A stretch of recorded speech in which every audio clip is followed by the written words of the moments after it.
Halo semuanya, selamat datang kembali di channel ini. Jumpa lagi dengan saya Vicky Himpong. Bagaimana kabar kalian semuanya? Aku berharap teman-teman semua di rumah bersama dengan keluarga tercinta selalu dalam keadaan yang sehat. Video kali ini kembali lagi kita akan menyaksikan cuplikan video yang sudah saya rangkum untuk memberikan kalian semua berita-berita terupdate tentang perpolitikan di tanah air ini. Ada yang berita-berita seru dan menarik, so stay sampai selesai. Kita akan segera bahas video satu persatu. Akhirnya, Pak Hasto tiba di KPK sebagai tersangka kasus Harun Masiku. Apa yang akan ditanggapi lagi ya? Pasto depannya Pak. Didampingi para pengacaranya ya. Pasto ada Pasto. Ada Guntur Romli, of course. Pasto atas Pasto. Pasto ada Pasto. Ya makasih Pasto. Senyum-senyum abis itu nangis.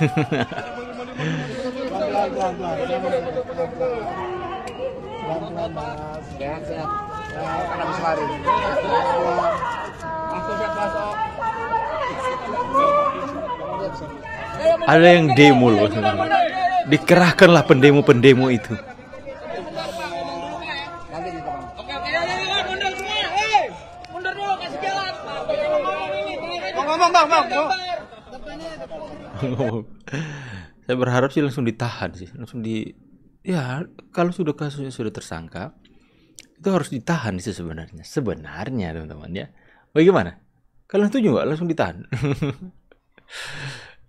Next. Terungkap isi flash disk dan catatan milik Hasto Kristianto. Ada update lagi nih soal penggeledahan di rumah Hasto di Bekasi. Penyidik nemuin flash disk di kamar anak Hasto, tapi katanya anaknya nggak tahu itu punya siapa. Ada juga buku catatan milik ajudannya, Kusnadi, yang isinya rencana bisnis bawang merah bareng adiknya.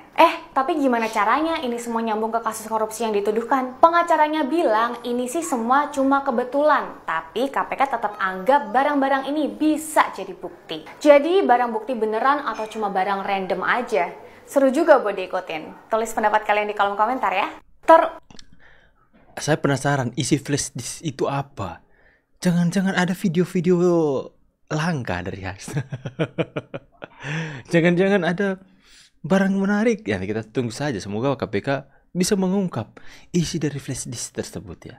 Kan dalam flash disk pastinya ada file-file, ada video atau apa, gambar-gambar atau ada film-film syur-syur. Cuma seandainya ya. Jangan kalian suzon ya teman-teman ya. Kita harus mengungkap isi dari flash disk tersebut ya. Dongeng Bu Mega di HUT PDIP. Tanggal 10 Januari 2025 kemarin, PDI Perjuangan merayakan ulang tahun yang sederhana di sekolah partai PDIP di Lenteng Agung, Jakarta Selatan. Ulang tahun itu digelar sangat sederhana. Kursi-kursi ditata dan ada panggung kecil.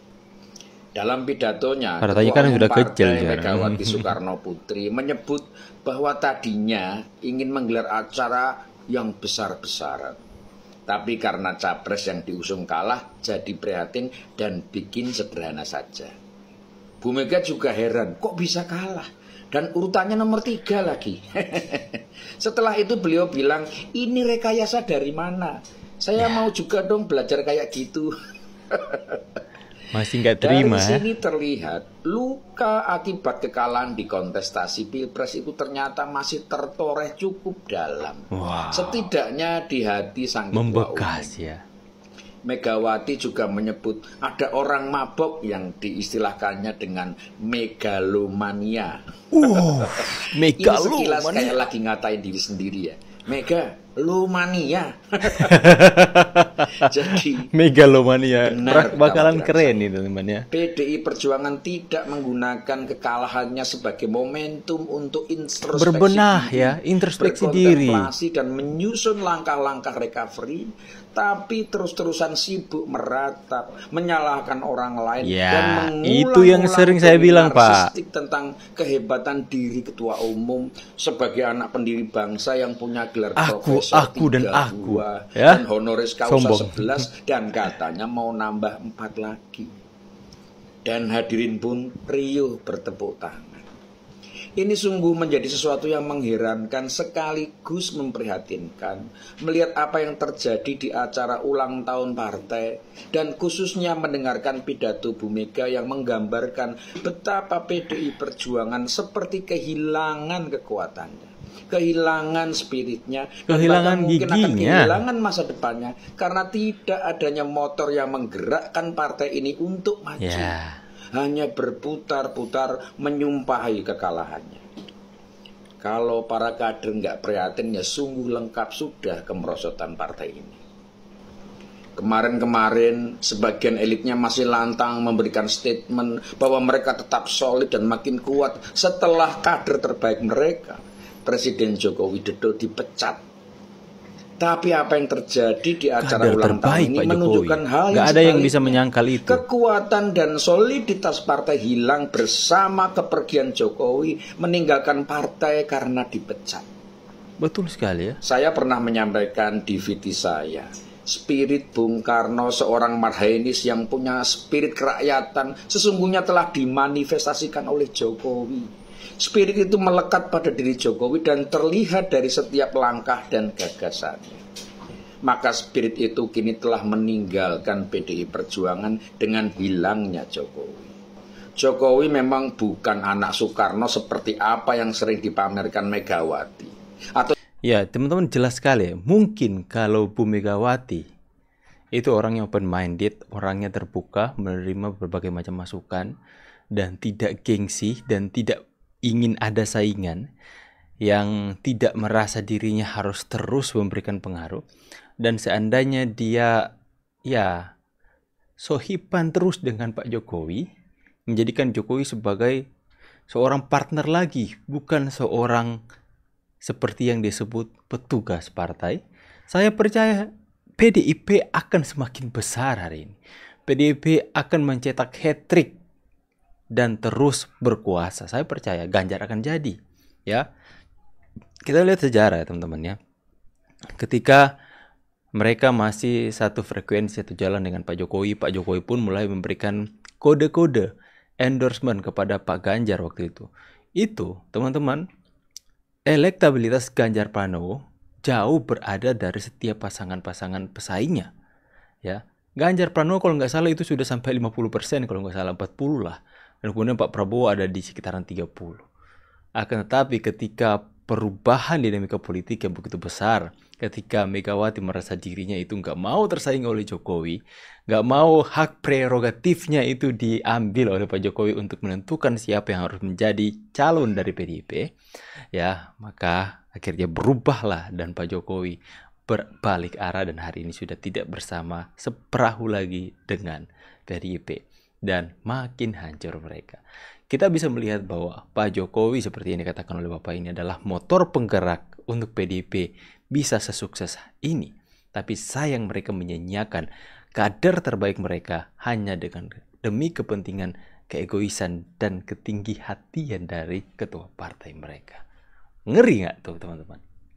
Viral di media sosial, momen bahagia Hasto Kristianto di acara HUT PDIP ke-52. Terlihat di video tersebut Hasto sedang kegirangan berjoget. Sontak ramai netizen mengomentari video joget Hasto. Puas-puasin dulu jogetnya Pak Hasto. Nanti kalau sudah jadi tahanan KPK nggak bisa joget lagi. Komentar dari warga. Tapi ada gimmick teman-temannya KPK ya di belakangnya. Kemudian Pak Hasto goyang. Kemudian di belakangnya ada KPK, tulisan KPK.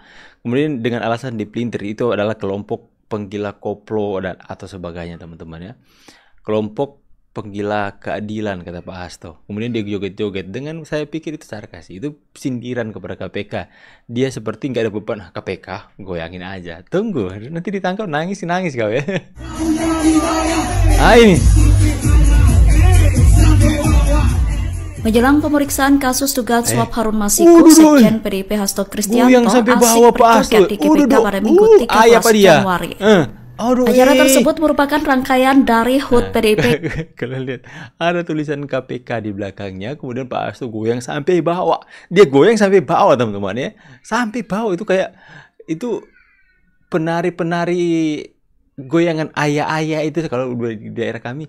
goyang sampai bawah itu ya sampai bawah. Itu kalah sama goyangan Pak Hasto ini. Ya. Aduh, korupsi.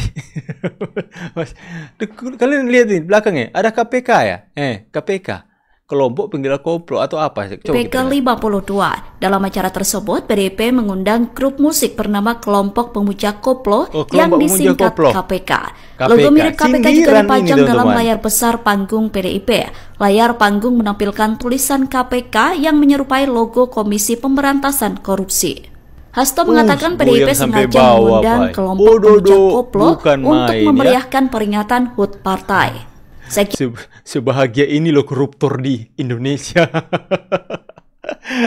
Pakai acara pakai logo KPK di belakang teman-teman, goyang sampai bawah. Ya, padahal dirinya statusnya tersangka. Dan PDIP itu terlihat menikmati penampilan dari grup musik tersebut.